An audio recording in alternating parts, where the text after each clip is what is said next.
اعوذ باللہ من الشیطان الرجیم بسم اللہ الرحمن الرحیم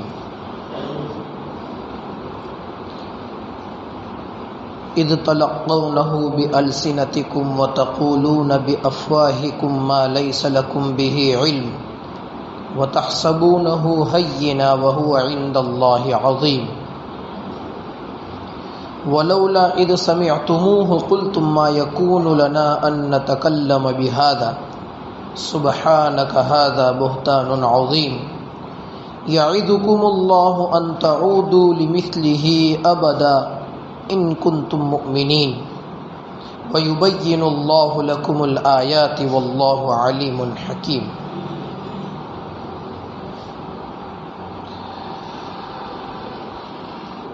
وہ واقعہ جو تم اپنی زبان سے ایک دوسرے سے نقل در نقل کرتے تھے اور تم اپنے منہ سے وہ بات کہتے تھے جس کے بارے میں تمہیں کوئی علم نہیں اور تم اس کو ہلکا سمجھتے تھے، معمولی سمجھتے تھے، حالانکہ وہ اللہ کے نزدیک بڑی بھاری چیز ہے. یہ آج کے سبق کے اندر شروع والی 2 آیتوں میں اللہ تعالیٰ نے وہ جو حضرت عائشہ کے اوپر تہمت لگائی گئی تھی اسی واقعے کی طرف اشارہ کرتے ہوئے یہ کہا کہ تم ایسی باتیں کرتے تھے جس کے بارے میں تمہیں کوئی علم نہیں ہے اور ایسی باتیں کرنے کو تم لوگ معمولی سمجھتے تھے، حالانکہ اللہ کے نزدیک یہ بڑی بھاری چیز ہے. اور اس کے ذریعے سے ہمیں یہ کہا گیا کہ جب کبھی تمہارے پاس کوئی بات پہنچے تو تم اس کو آگے نقل نہ کرو. ولولا اذ سمعتموه، اللہ فرماتے ہیں ہونا تو یہ چاہیے کہ جب تم نے یہ بات سنی تو تم یہ کہہ دیتے ما یکون لنا ان نتکلم بہذا، ہمارے لیے جائز نہیں ہے کہ ہم تو یہ بات کہیں. یعنی جیسے ہی تمہارے پاس کوئی بات آوے اور وہ بھی بات آئی تو آپ کو ڈائریکٹ یہ کہنا، یہ ایمان والوں سے کہا جا رہا ہے، ایمان والے مردوں اور عورتوں سے کہا جا رہا ہے کہ جب کبھی بھی ایسی کوئی بات آوے تو اگر اس کے بارے میں آپ کے پاس گواہی وغیرہ نہیں ہے تو یہ کہنا چاہیے سبحانک ھذا بہتان عظیم، اللہ کی ذات پاک ہے، نعوذ باللہ یہ بڑا بھاری بہتان ہے، تہمت ہے، یہ میں کسی سے نہیں کہوں گا.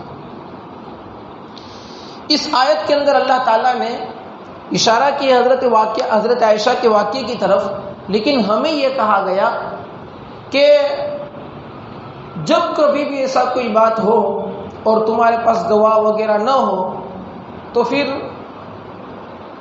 اس بات کا خیال رکھے کہ اس بات کو آگے بیان نہ کریں. اب اللہ تعالیٰ آگے بیان نہ کرنے کو اور تیسری مرتبہ ایک دوسرے انداز میں، ایک الگ انداز میں اللہ سمجھاتے ہیں کہ تہمت کو کس طریقے سے روکا جائے. دیکھو ایک ہی تہمت کا واقعہ، ایک ہی واقعے کو ہمیں اللہ تعالیٰ کئی انداز میں سمجھا رہے ہیں کہ بھائی آپ اس کو آگے بیان نہ کرو، برائی کا چرچا آگے نہ کرو، برائی کی باتیں آگے نہ کرو. آگے اللہ فرماتے یعظکم اللہ ان تعودوا لمثلہ ابدا ان کنتم مؤمنین. اس آیت میں تو اللہ تعالیٰ نے ایک بہت بڑی دھمکی دے دی اور فرمایا کہ اللہ تم کو نصیحت کر رہا ہے یہ کہ اگر تم ایمان والے رہنا چاہتے ہو تو اس جیسی بات مت کرنا. یعنی یہ اس بات کی طرف اشارہ ہے کہ اگر اللہ کے نبی اور آپ کے گھر والوں میں سے کسی کے بارے میں تو ایسی بات کر دینا، اس سے تو تمہارا ایمان بھی چلا جائے گا. یہ سب نصیحت اس وقت کی گئی جبکہ یہ حال لوگوں کا ہو کہ جب آیت قرآن کی کوئی بھی اتری نہیں تھی، اس وقت جو ایمان والوں نے بات کہی تھی حضرت عائشہ کے بارے میں، تو اللہ تعالیٰ یہ کہہ رہے ہیں کہ ایمان والے رہنا چاہتے ہو تو ایسی باتیں نہ کرو، تم کو نصیحت کی جاتی ہے، یہ سمجھایا جاتا ہے، وہ کہا جاتا ہے. یہ سب جب قرآن کی آیت اتر گئی آگے اللہ فرماتے وَيُبَيِّنُ اللَّهُ لَكُمُ الْآيَاتِ، اللہ تعالیٰ صاف صاف تمہارے سامنے اپنی نشانیوں کو بیان کر رہا ہے. واللہ علیم حکیم، اور اللہ تعالیٰ جاننے والا اور حکمت والا ہے۔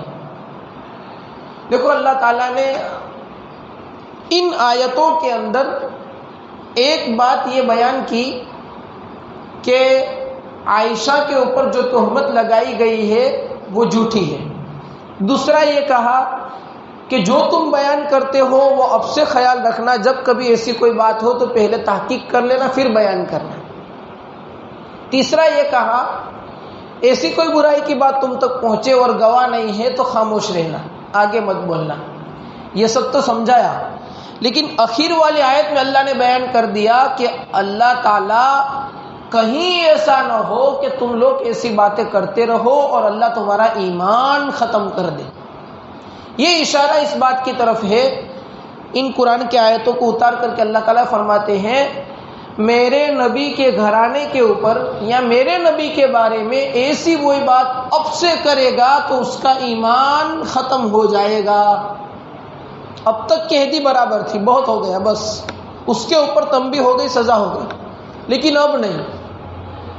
اب یہ مطلب ہوا کہ اگر کوئی بندہ، کوئی دنیا میں رہنے والا انسان اس آیتوں کو اترنے کے بعد یہ کہے کہ حضرت عائشہ نے گناہ کیا تھا، حضرت عائشہ نے یہ کام کیا تھا، اگر کوئی یہ کہے تو یہ کہنے والا بندہ ایمان سے نکل جائے گا۔ آپ کہو گے کہ ایسا کون ہوگا جو اتنی بڑی اللہ تعالیٰ نے براءت ظاہر کر دی، اتنا بڑا اعلان کر دیا، پھر بھی اماں عائشہ پر تہمت لگائی؟ ایسا کون ہوگا؟ دنیا میں جہاں بہت سارے فرقے ہیں ان میں سے ایک فرقہ ہے شیعوں کا، اور شیعہ کے اندر بھی بہت ساری جماعتیں، ایک نہیں ہے، خود شیعوں میں بھی بہت سارے فرقے ہیں۔ تو ان شیعوں میں کچھ فرقے ایسے ہیں، کچھ جماعتیں ایسی ہیں جو لوگ یہ کہتے ہیں کہ حضرت عائشہ نے نعوذ باللہ یہ غلط کام کیا تھا، آج بھی کہتے ہیں۔ اور وہ لوگ جب اپنی کسی بھائیوں کو یا اپنے کسی بہنوں کو جس سے لڑائی ہو اور گالی دینی ہو تو وہ گالی یوں دیتے ہیں کہ تیری ماں عائشہ ہو، یہ گالی دیتے ہیں۔ اور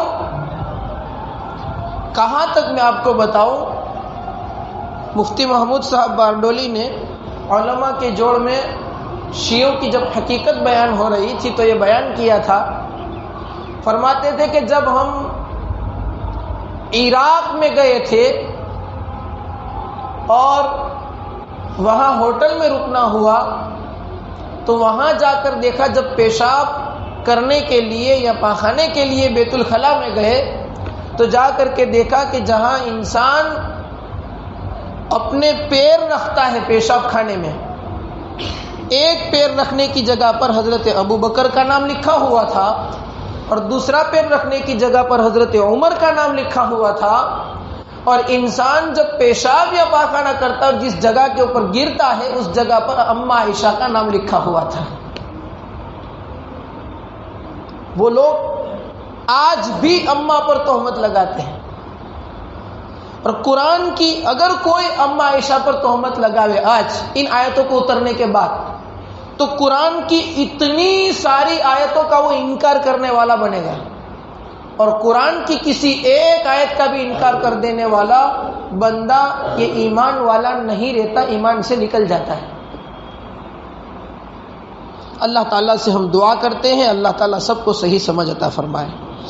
ان الذين يحبون ان تشيع الفاحشة في الذين آمنوا لهم عذاب أليم في الدنيا والآخرة، جو لوگ، بے شک وہ لوگ جو چاہتے ہیں کہ ایسی فاحش باتیں، ایسی گناہ کی باتیں پھیل جاوے ان لوگوں میں جو ایمان والے ہیں، ان کے لیے دردناک عذاب دنیا اور آخرت میں۔ واللہ یعلم وانتم لا تعلمون، اور اللہ تعالیٰ جانتے ہیں اور تم نہیں جانتے۔ ولولا فضل اللہ علیکم ورحمتہ، اگر اللہ تبارک و تعالیٰ کا فضل اور اللہ کی رحمت تم پر نہ ہوتی، اور یہ کہ اللہ تعالیٰ بڑا مہربان، بہت زیادہ رحم کرنے والا ہے۔ دیکھو ان آیتوں میں اللہ تعالیٰ نے یہ کہا کہ ایمان والوں کے درمیان ایسی باتوں کو کرنے سے میں نے روکا کیوں؟ میں نے کیوں منع کر دیا کہ بھائی ایسی باتیں لوگوں میں نہ کرو، 4 گواہ نہ ہو تو بھی چپ رہو، 3 ہو تو بھی چپ رہو، ایسا کیوں کہا؟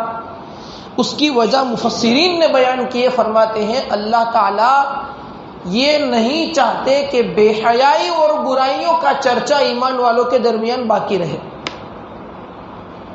مسلمانوں کے درمیان جب کبھی کوئی بات ہو تو اچھائی کی ہو، برائی کی نہ ہو، بے حیائی اور بے شرمی کی باتیں نہ ہو۔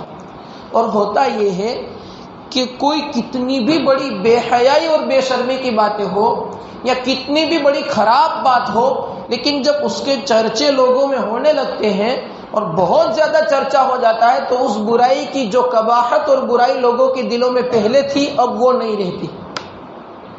میں آپ کو مثالیں دوں۔ کچھ سالوں پہلے جب کبھی کسی مسلمان کے ذہن میں یہ آوے کہ کوئی مسلمان لڑکی کسی غیر مسلم کے ساتھ بھاگ گئی ہے شادی کے نام پر، ایک ضلع میں نہیں پورے راجیہ میں، پورے صوبے میں ایک قصہ سنے تو لوگوں کی نیندیں اڑ جاتی تھی۔ اچھا ایسا ہو گیا، اللہ، ایمان والی چلی گئی۔ اور جس شہر میں یہ واقعہ ہوا ہو وہاں والوں کی تو پوری راتیں بگڑ جاتی تھی۔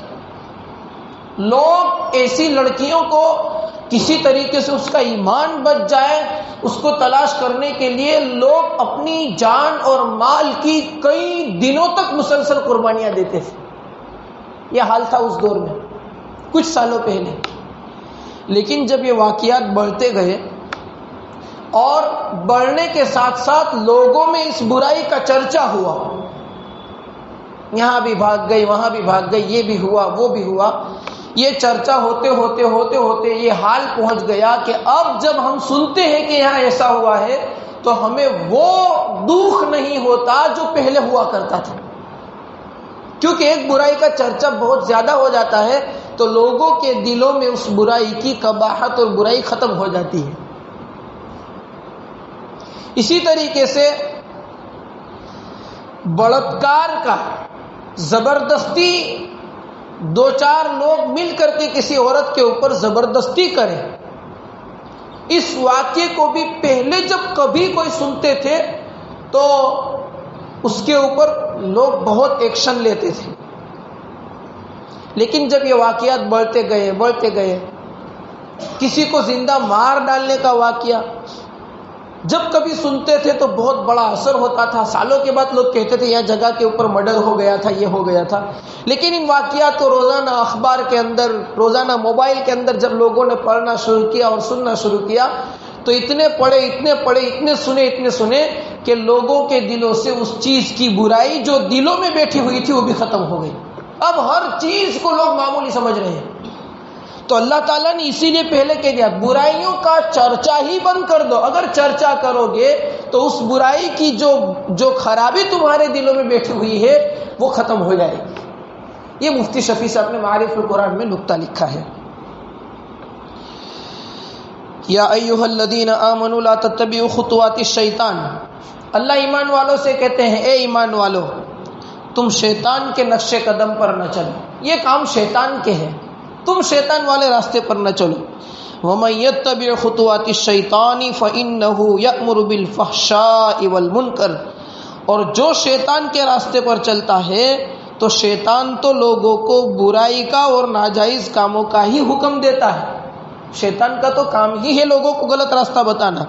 وَلَوْلَا فَضْلُ اللَّهِ عَلَيْكُمْ وَرَحْمَتُهُ، اگر اللہ تعالیٰ کا فضل تم پر نہ ہوتا اور اللہ کی رحمت نہ ہوتی، ما زکا منکم من احد ابدا، تو تم میں سے کوئی کبھی بھی پاک نہ ہوتا۔ یہ اللہ تعالیٰ اشارہ کر رہے ہیں ان ایمان والوں کی طرف جنہوں نے تہمت لگائی تھی، اس کے اوپر سزا لگا دی گئی، انہوں نے توبہ کر لی اور اللہ نے معاف کر دیا، ان کی طرف کہ اگر اللہ معاف نہ کرتے، اگر اللہ توبہ قبول نہ کرتے اور اللہ تعالیٰ تم کو اس طریقے سے صحیح راستہ نہ بتاتے تو تم لوگ دنیا میں ہی برباد ہوتے اور آخرت میں بھی سزا بھگتنے والے بنتے۔ لیکن اللہ تعالیٰ نے تمہارے لیے ایک بہت بڑا احسان کیا کہ تمہیں پاک صاف کر دیا۔ اس کی طرف اللہ نے اشارہ کیا وَلَٰكِنَّ اللَّهَ يُزَكِّي مَن يَشَاءُ، لیکن اللہ جس کو چاہتا ہے گناہوں سے پاک کر دیتا ہے. وَاللَّهُ سَمِيعٌ عَلِيمٌ، اور اللہ تعالیٰ بڑا سننے والا اور جاننے والا ہے. اوپر کی آیتیں میں آپ نے سنا کہ قریباً 3 مرتبہ الگ الگ اللہ تعالیٰ نے تہمت کی بات سے روکا ہے. اتنی بڑی تہمت ابو بکر صدیق کے گھرانے پر تھی، آپ سب نے سنا. ایسی تہمت تھی اور ایسا حال تھا کہ کبھی بھی انسان اس کو معاف نہ کرے، اور معاف کر دے تو بھی اس کی طرف دیکھنے کو دل نہ چاہے. حضرت ابو بکر صدیق رضی اللہ تعالیٰ عنہ بھی ایک بہت بڑے نیک آدمی تھے، لیکن انسان تھے. جب ان کی بیٹی کے اوپر تہمت لگائی گئی، اور تہمت لگانے والوں میں وہ آدمی تھا مستہ جس کو کہا جاتا ہے، یہ حضرت ابو بکر کی خالہ کا لڑکا تھا مستہ. حضرت عائشہ جس کے ساتھ قضاء حاجت کے لیے گئی تھی، اور سب سے پہلے جس عورت نے حضرت عائشہ کو بتایا تھا ام مستہ نے، وہ حضرت عائشہ کی ابو بکر کی خالہ ہوتی ہے. اب حضرت ابو بکر صدیق رضی اللہ تعالیٰ عنہ جب یہ آیت اتری، اس کے بعد قسم کھا لی. قسم کھا کر کہا میں مستہ کے اوپر بہت زیادہ مال خرچ کرتا تھا، میں ان کی بہت مدد کرتا تھا، لیکن آج اس نے میری ہی بیٹی کے اوپر اتنی بڑی تہمت لگائی.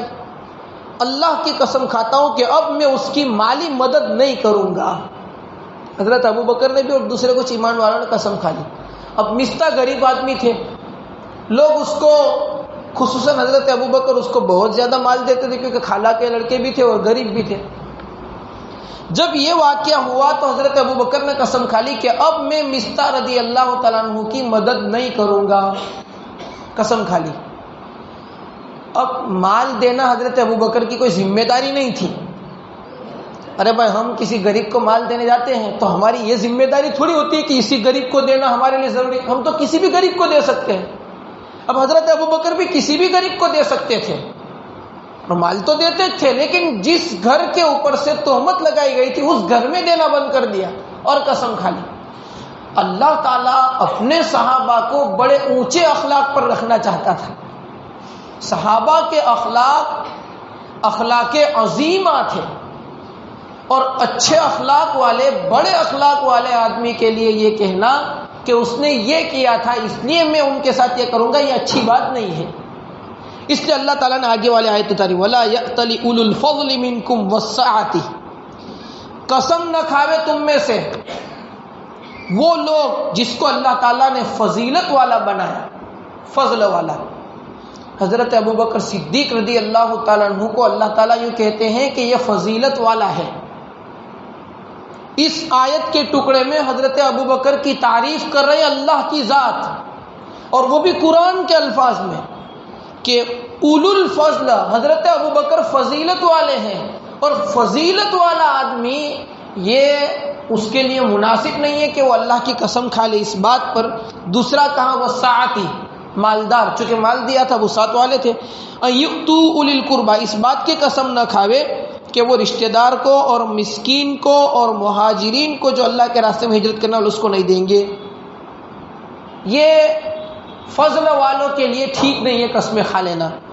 وَلْيَعْفُوا وَلْيَصْفَحُوا، اللہ نے نصیحت فرمائی، چاہیے کہ معاف کر دو اور درگزر کر دو. بھلے انہوں نے تہمت لگا دی تھی لیکن توبہ کر لی ہے، تم بھی معاف کر دو اور درگزر کر دو. الا تحبون ان یغفر اللہ لکم، تم پسند نہیں کرتے ہو کہ اللہ تمہاری مغفرت کر دے.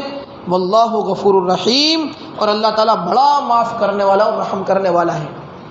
جب یہ آیت اتری تو حضرت ابو بکر نے کہا بلا، کیوں نہیں، انا احب ان یغفر لی، میں اس بات کو پسند کرتا ہوں کہ مجھے معاف کر دیا جاوے.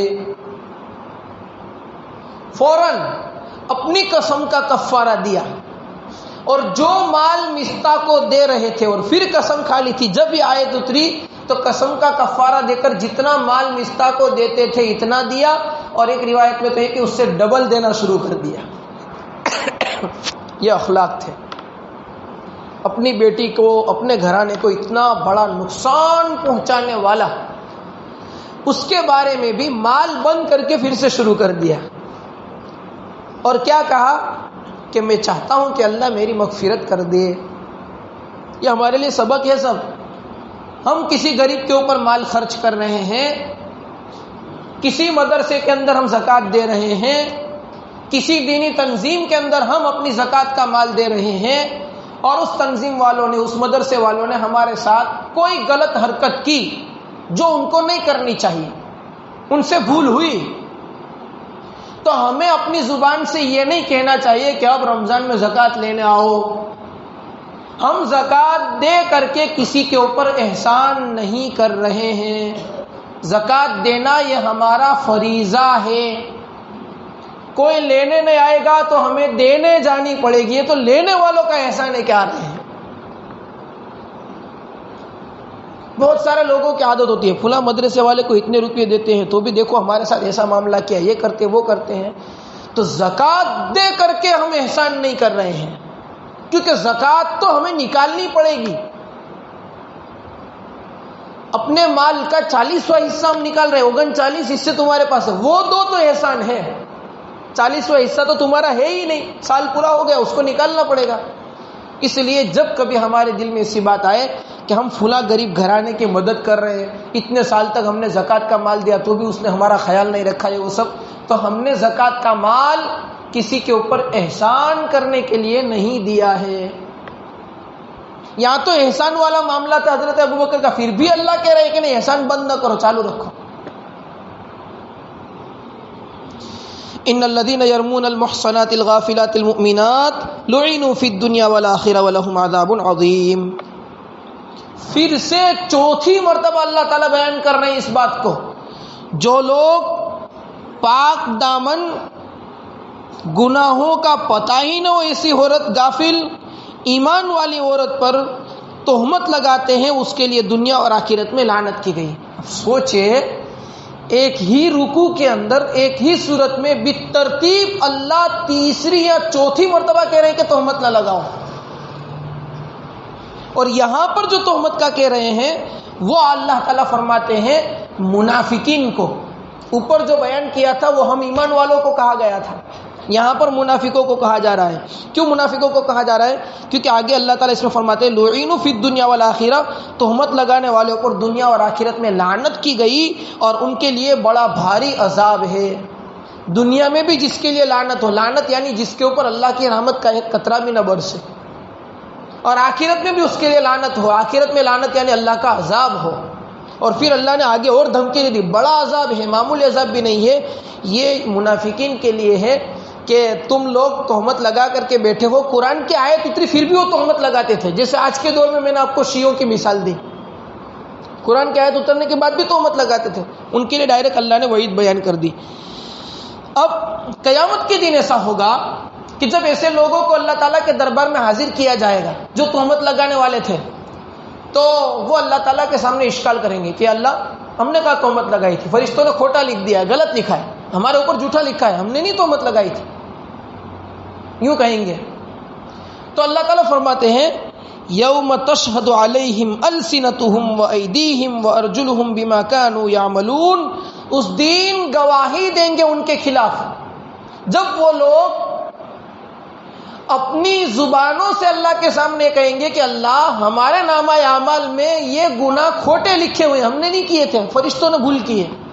جب وہ ایسا بولیں گے تو اللہ تبارک و تعالی فرماتے ہیں یوم تشہد علیہم، ان کے خلاف گواہی دیں گی ان کی زبانیں، وایدیہم اور ان کے ہاتھ، وارجلہم اور ان کے پیر، بما کانوا یعملون وہ سب باتیں کہہ دیں گے جو کچھ ان سے کیا گیا، جو کچھ وہ کرتے تھے۔ اس آیت سے ایک اشکال ہوتا ہے، ایک سوال ہوتا ہے۔ یہاں پر اللہ فرماتے ہیں کہ گواہی دیں گی زبانیں۔ زبان تو انسان کے اختیار میں ہوتی ہے، انسان جیسے چلا ویسے چلتی ہے، اور وہ زبان سے تو کہہ رہے ہوں گے کہ اللہ ہم نے نہیں کیا، تو زبانیں کیسے گواہی دے گی؟ اور دوسرا، اللہ تعالیٰ نے اسی آیت سے ٹکراؤ ثابت ہو ایسی ایک آیت قرآن میں سورہ یاسین میں اتاری ہے، الیوم نختم علی افواہہم، آج ہم ان کے منہ پر مہر لگا دیں گے، یعنی سیل مار دیں گے. وَتُكَلِّمُنَا أَيْدِيهِمْ وَتَشْهَدُ أَرْجُلُهُمْ، اور ان کے ہاتھ ہم سے باتیں کریں گے اور ان کے پیر گواہی دیں گے. وَتَشْهَدُ أَرْجُلُهُمْ بِمَا كَانُوا يَعْمَلُونَ، جو کچھ وہ کرتے تھے. تو وہاں تو اللہ یہ کہتے ہیں کہ منہ پر سیل لگا دیں گے، اور یہاں اللہ کہتے ہیں کہ ان کی زبان ان کے خلاف بولے گی. کیا جواب ہوگا؟ اس کا جواب یہ ہے کہ کچھ موقعوں پر تو منہ کو بند کر دیا جائے گا. جس طریقے سے زبان ایک گوشت کا لوتھڑا ہے، ایک گوشت کا ٹکڑا ہے، اس کے اندر اللہ نے بولنے کی طاقت پیدا کی ہے، ایسے اللہ ہاتھ اور پیر کو بھی طاقت دیں گے، وہ بھی بولیں گے. اور وہ بولیں گے تو خود بندے کے خلاف گواہی دیں گے. اور زبان کے بارے میں جو یہاں پر لکھا ہوا ہے، حضرات مفسرین فرماتے اس کا مطلب یہ ہوگا کہ ہم دنیا میں رہتے ہوئے اپنی زبان اپنی مرضی سے چلاتے ہیں، ہم چاہتے ہیں ایسا زبان بولتی ہے. قیامت کے دن ایسا ہوگا کہ ہم چاہیں گے ایسے زبان نہیں بولے گی، زبان اپنی مرضی سے بولے گی کہ میرے ذریعے سے کیا کیا گیا. اب زبان اپنی مرضی سے یہ گواہی دیں گی، میں نے فلاں جگہ کے اوپر جھوٹ بولا تھا، میرے ذریعے سے غیبت کی گئی، میرے ذریعے سے الزام لگایا گیا. ہاتھ پیر بولیں گے میرے ذریعے سے یہ غلط کام کیا گیا، یہ غلط کام کیا گیا. اس دن انسان کے لیے بڑی شرمندگی ہوگی. لیکن یہ سب معاملہ گنہگاروں کے ساتھ ہوگا. نیک لوگوں کے ساتھ تو نیک بندہ جو ہوگا، جو گناہوں سے توبہ کرنے والا ہوگا، بھلے گناہ کر لیے ہوں گے لیکن توبہ کرنے والا ہوگا، اس کے بارے میں روایتوں میں آتا ہے قیامت کے دن اللہ تعالیٰ اس کو اپنے پاس بلائیں گے اور بلا کر کے اس کے اوپر رحمت کا پردہ ڈال دیا جائے گا. یعنی بس وہ بندہ اور اللہ کی ذات، اب اس کو کوئی نہیں دیکھتا. جب اس کے اوپر رحمت کا پردہ ڈال دیا جائے گا اور کوئی دیکھتا نہیں ہے، اس کے بعد اللہ تبارک و تعالیٰ ایمان والے بندے سے کہیں گے اتعرف ذنب کذا، تجھے پتا ہے تو نے وہاں یہ گناہ کیا تھا. اتعرف ذنب کذا، وہاں پر یہ گناہ کیا تھا. اتعرف ذنب کذا، وہاں پر یہ گناہ کیا تھا. اللہ تعالیٰ ایک ایک گناہ گنوائیں گے. جب ایمان والے بندے کو رحمت کے پردے میں لے کر کے چھپا کر کے ایسے اللہ تبارک و تعالیٰ گناہ گنوائیں گے تو اللہ کے نبی فرماتے ہیں وہ ایمان والا یہ سوچے گا انہو قد ہلک، کہ میں تو کام سے گیا، اللہ نے ایک ایک گناہ گنوا دیے، میرا کیا ہوگا. اور سب میں بندہ کہے گا ہاں اللہ میں نے کیا ہے، ہاں اللہ میں نے کیا ہے، ہاں اللہ میں نے کیا ہے. فرق ہے دونوں میں. جو توبہ کرنے والا ہے، نیک ہے، وہ اللہ کے سامنے اللہ پردے میں پوچھیں گے، وہ جواب دے گا ہاں کیا. اور جو منافق ہے، جو گنہگار ہے، جنہوں نے توبہ نہیں کی، وہ جھوٹ بولیں گے اللہ میں نے نہیں کیا. اس کا معاملہ سامنے ہوگا لوگوں کے، یہ پردے میں ہوگا. جب بہت سارے گناہ گنوا دیں گے اور ایمان والا بندہ یہ سمجھے گا کہ اب تو میں مر گیا، کام سے گیا، میں ہلاک ہو جاؤں گا، تو اللہ تعالیٰ فرمائیں گے میرے بندے دنیا کے اندر میں تیرے اوپر ستاری کی تھی اور لوگوں سے چھپا کر کے رکھا تھا، تو آج میں تیرے راز، میں تیری برائیاں لوگوں کے سامنے ظاہر نہیں کروں گا. آج میں تیرے اوپر ستاری کر رہا ہوں، آج بھی تیرے اوپر چھپا رہا ہوں، اور میں تیرے لیے مغفرت کا اعلان کرتا ہوں، جا. یہ نیک بندوں کے ساتھ ہوگا. اور حدیث شریف میں اس کی بہت زیادہ فضیلت آئی ہے. جب کبھی کوئی بندہ کسی کا عیب دیکھے اور عیب دیکھ کر کے اس کو لوگوں کے سامنے نہ پھیلائے، چھپا دے، کسی کا عیب دیکھے تو چھپا دے، جس لائن کا عیب ہو عیب دیکھ کر کے چھپا دیں گے.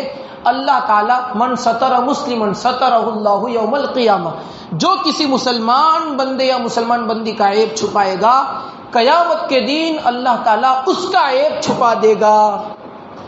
اگر ہم نے کسی کا کوئی عیب دیکھا اور ہم نے اس کو چھپا دیا تو قیامت کے دن اللہ تعالیٰ ہمارے عیبوں پر پردہ ڈال دیں گے، چھپا دیں گے. اور اگر ہم نے کسی کا عیب کھولا، کسی کو پتہ نہیں تھا، ہم نے ایک نے دیکھا اور عیب کھولنا شروع کیا، کسی کی عزتیں اڑائی اور عیب کھولا، تو اللہ تعالیٰ فرماتے ہیں، اللہ کے رسول نے فرمایا کہ اللہ تعالیٰ اس بندے کو، عیب کھولنے والے بندے کو اللہ تعالیٰ ذلیل کر دیں گے، اگرچہ وہ اپنے گھر کے کونے میں ہی کیوں بیٹھا نہ رہے. گھر کے کونے میں بیٹھنے والے کو بھی اللہ تعالیٰ ذلیل کر دیں گے، رسوا کر دیں گے، کیونکہ اس نے کسی کا عیب کھولا ہے. اس لیے اگر ہم سے ایسا کوئی گناہ ہو گیا ہے، کسی کا عیب کھل گیا ہے ہم سے، تو پہلی شرط میں ہم جس کا عیب کھولا تھا کسی بھی طرح موقع تلاش کر کے اس سے معافی تلافی کر لے. اور اللہ تعالیٰ سے گناہوں کی معافی مانگ لیں تاکہ قیامت کے دن ہماری پکڑ نہ ہو. قیامت کے دن اللہ ہمارے اوپر ستاری کا معاملہ کرے, ہمارے عیبوں کو چھپا دے. باقی یاد رکھے بھائیوں, آج کے زمانے میں CCTV کیمرے ہیں. کوئی بندہ کوئی گناہ کرتا ہے اور اس کا کیمرے کا ویڈیو باہر نکل جاتا ہے تو اس کو کتنی شرمندگی ہوتی ہے. جب کوئی چپکے سے موبائل میں ویڈیو اتار لیتا ہے گناہ کا تو اس کو کتنی شرمندگی ہوتی ہے. سالوں تک منہ نہیں اونچا کر کے زمین میں نہیں چلتا ہو. یہاں تو خالی ایک گاؤں والے دیکھتے ہیں اور دوسرے دیکھتے ہیں تو وہ اس کو پہچانتے نہیں ہوتے ہیں. قیامت کے دن تو گنہگاروں کے گناہوں کا ویڈیو اللہ تعالیٰ حضرت آدم سے لے کر قیامت تک آنے والے سارے انسانوں کے درمیان چلائیں گے. جس کا عیب کھلے گا اس کا ایسے کھلے گا. اور اس وقت ہمارے بچے, ہماری بیویاں, ہمارے خاندان والے, ہمارے رشتہ دار سب ہوں گے. وہ کہیں گے, کہیں ایسا نہ ہو کہ وہ کہہ دے کہ تو ہمیں بڑی اچھی نصیحتیں کر رہا تھا, بڑا اچھا بن کے ہمارے سامنے رہتا تھا, لیکن تیرے کرتوت ایسے تھے, تو ایسے کرتا تھا. جب اس طریقے سے اگر کسی نے ہمیں تانا مار دیا تو ہم کیا جواب دیں گے اور ہمارے لیے کیا ہوگا.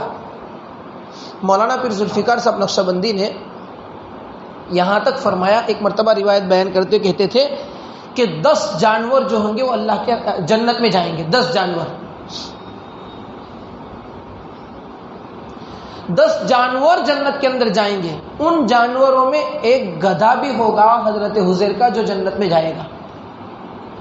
جب گدھا جنت میں جا رہا ہوگا اور انسان جہنم میں جا رہے ہوں گے, اور خدا نہ خواستہ اگر ہمارے لیے جہنم کا فیصلہ ہو گیا اور گدھے نے ہمیں تانا مار دیا کہ اے انسان, دنیا میں جب کسی بیوقوف, کسی پاگل کو تجھے سمجھانا ہو تو اس کو گدھا کہتا تھا, آج دیکھ تو کہ بیوقوف اور پاگل کون ہے. میں گدھا ہو کر کے جنت میں جا رہا ہوں اور تو انسان ہو کر کے جہنم میں جا رہا ہے. اللہ تعالیٰ سے ہم دعا کرتے ہیں, اللہ تبارک و تعالی ہم تمام کو ان کہی ہوئی باتوں کے اوپر عمل کرنے کی توفیق عطا فرمائے اور ایسے گناہوں سے حفاظت فرمائے. زکوٰۃ کے متعلق کچھ مسائل آپ کے سامنے پیش کر دوں. زکوٰۃ کس کے اوپر فرض ہے؟ زکوٰۃ ہر مسلمان جو بالغ ہو گیا ہو, مرد ہو یا عورت ہو, اگر بالغ ہو گیا ہے, بچے پر زکوٰۃ فرض نہیں ہے, بالغ ہو گیا ہے اور مالدار ہے, غریب پر زکوٰۃ فرض نہیں. مالدار شریعت میں کس کو کہتے ہیں؟ 612 گرام .61 تولہ, جو سمجھو آسانی کے لیے 61 تولہ سے کچھ ملی گرام, اور گرام تھوڑا زیادہ ہے, لیکن 61 تولہ چاندی آج کے زمانے میں اس کا حساب رکھے کہ 61 تولہ چاندی کتنے روپے کی آتی ہے. وہیں 25-27 ہزار روپے کی آتی ہے, 23-24 ہزار روپے کی. تو 61 تولہ چاندی, جیسی چاندی ایسے بھاؤ ہوتے ہیں.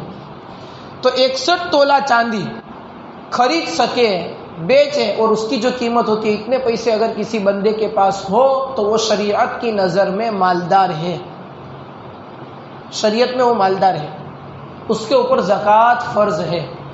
ہاں, لیکن زکوٰۃ میں ضروری یہ ہے کہ اس مالدار کے پاس مال آنے کے بعد 1 سال ہو گیا ہو. کن کن چیزوں پر زکوٰۃ فرض ہے, کن کن مال کو گننے کا؟ تو بہت آسان ہے, خالی 3 چیزوں کو گننے کا ہے. 3 چیزوں پر زکوٰۃ ہے, 3 چیزوں کے علاوہ نہیں ہے. ایک, روپیہ پیسہ. روپیہ پیسہ ہمارے پاس ہو, ہمارے جیب میں ہو, ہمارے گھر میں ہو, ہمارے کھاتے میں بینک میں پڑے ہوئے ہو, یا یہ کہ ہم نے کسی کو قرضے کے طور پر دیے ہو, اچھی کے دیے ہو, یہ سب ہمارا روپیہ پیسہ ہے, اس کے اوپر زکوٰۃ فرض ہے. دوسرا, سونا چاندی. سونا چاندی کچا پڑا ہوا ہو بسکٹ کی شکل میں, سونا چاندی کے داگینے ہو, سونا چاندی جیسا بھی ہو, جس حالت میں بھی ہو, ہر لائن کے سونے چاندی کے اوپر زکوٰۃ فرض ہے. اور تیسرا ہے اسباب تجارت, مال تجارت, وہ مال جس کو ہم نے لیویج کرنے کے لیے دھندے میں لگا کر کے رکھا ہے. مثال کے طور پر ہماری الیکٹرک کی دکان ہے, الیکٹرک کی دکان کے اندر جو فرنیچر ہے، کھانے بنائے، اس کی زکوٰۃ دینے کی ضرورت نہیں ہے، لیکن اس کھانے میں جو مال ہم نے بیچنے کے لیے رکھا ہے، اسی طریقے سے ہماری اسپیئر پارٹ کی دکان ہے، کسی بھی مال کی دکان ہو، جو مال ہم نے بیچنے کے لیے رکھا ہے، اس مال کے اوپر جو قیمت بیچنے کی ہے، اس قیمت کے حساب سے زکوٰۃ ہوگی۔ اسی طریقے سے کوئی پلاٹ یا گھر یا زمین لے ویچ کرنے کے لیے ہم نے رکھی ہے لے کر کے، تو بھی اس کے اوپر زکوٰۃ فرض ہوگی۔ اب لوگوں میں گڑبڑی یہ ہوتی ہے کہ حساب نہیں کراتے، اور حساب نہیں کراتے اس لیے زکوٰۃ صحیح نکلتی نہیں ہے، وہ اپنی مرضی سے نکال لیتے ہیں، وعید میں آ جاتے ہیں۔ مال کے اوپر سال گزرنا ضروری ہے، لیکن کیا ہر ایک مال پر سال گزرنا ضروری ہے؟ تو ایسا نہیں ہے۔ میں اپنی طرف سے میں اپنا بتاؤں، میرے پاس گئے رمضان میں خالی 50,000 روپے تھے مثال کے طور پر، اور زکوٰۃ میں ایک یہ بھی ضروری ہے کہ اپنی ایک تاریخ متعین کر لیں کہ بھائی میں اتنے روزے کو زکوٰۃ نکالتا ہوں، اسی تاریخ کو حساب ہو جائے، یہ اصل شریعت کا حکم ہے۔ اب میری عادت تھی کہ میں 5ویں روزے پر ہر رمضان میں زکوٰۃ نکالتا تھا۔ گئے رمضان میں 5ویں روزے پر میرے پاس صرف 50,000 روپے تھے، 50,000 کی میں نے زکوٰۃ نکالی تھی۔ اس رمضان میں، رمضان سے پہلے تک، شعبان کے مہینے تک میرے پاس خالی 50,000 تھے، زیادہ نہیں تھے، لیکن جیسے ہی رمضان آیا کہ میں 50,000 کی بجائے 5 کروڑ کا مالک بن گیا۔ اب پہلے روزے کو میں 5 کروڑ کا مالک بنا اور 5ویں روزے کو میں زکوٰۃ نکالتا ہوں، تو کتنوں کی زکوٰۃ نکالیں؟ پورا سال تو 5,000 تھے، 5 کروڑ کا ہے تو 5 دن ہوئے، سال نہیں گزرا۔ پھر بھی ہماری تاریخ پر ہمارے پاس جتنے روپیے ہیں ان سارے روپیوں کی زکوٰۃ نکالنی پڑے گی۔ اس کا مطلب ہر مال پر سال گزرنا ضروری نہیں ہے۔ گزشتہ سال بھی ہم مالدار تھے، زکوٰۃ نکالی تھی، آج کی 5 تاریخ رمضان کو بھی میں مالدار ہوں، تو میرے پاس جتنے روپے بھلے ایک دن پہلے آئے ہو، ان سب روپیوں کی بھی زکوٰۃ نکالنا یہ ضروری ہے۔ اب لوگ یہ سوچتے ہیں کہ ہر ایک مال پر سال نکالنا ضروری ہے، ہر مال پر سال گزرنا ضروری نہیں ہے۔ اگر یہ مسئلہ ابھی بھی سمجھ میں نہ آیا ہو تو مجھ سے مل لیوے یا اور کوئی مفتیان کرام سے مل لیوے۔ اللہ تعالی ہم تمام کو صحیح عمل کرنے کی توفیق عطا فرمائے۔